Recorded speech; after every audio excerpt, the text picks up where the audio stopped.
After Ken and Debbie left town and winter set in, I met Westside. I'm what most people call a tramp. I don't stay in one place long enough to get a home, usually. And even if I did, I probably wouldn't go inside. I don't think I thought I'd live like this all the time, like I have. I knew I was going to do a lot of traveling, but mainly I thought I was going to, I wanted to go back to Oregon and be a logger. And I did that for 15 years. I worked in the woods out there. And, but then I think, I went in the service in '67, and I went to Vietnam. And that had a lot to do with the way I live now. It made me a loner.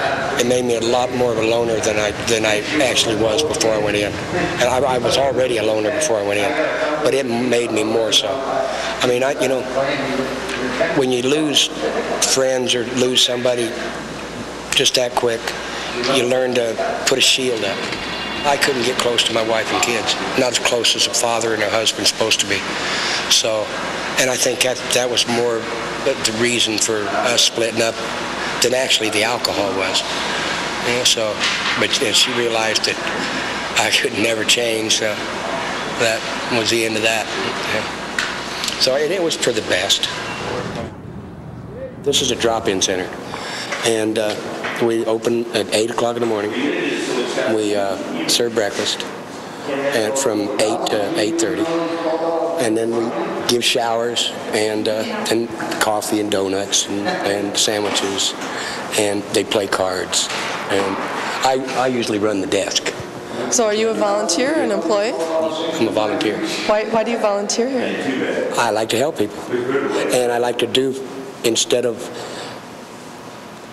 coming in here and doing nothing, I'd rather come in here and put my time in. So, it's not like I'm not getting a handout. I'd rather work for what I do. Now, do you have a home around here? Oh, no. Where do you live? I live underneath the parking lot. I live down by the tracks. I camp out all year long. I mean, this place here has been there that long, because this used to be a loading dock. And there used to be a warehouse here before they tore it down, and eventually they made this parking lot. But there's still been this part underneath here. So, and there's been tramps living here forever. So it's all of that time. I mean, I've heard about the whole before I ever came to Minneapolis. So this is it, huh? This is it. This is home. Wow. What's it like living here day in and day out? It's just like living in a house. Just like living anyplace else. It's just I don't have electricity. I don't have running water. But like earlier where we was at the branch, that's where I take showers. That's where I eat.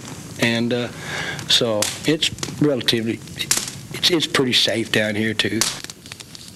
What's the toughest thing that you see going on out here on the streets today? What's the thing that's hardest for you to watch or observe or even be involved in yourself? What's the most difficult? I think it's the runaway kids.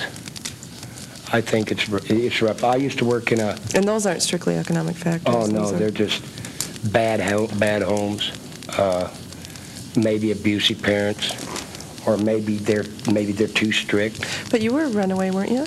Oh, yeah. I'm still running away. Running away from what? Probably life.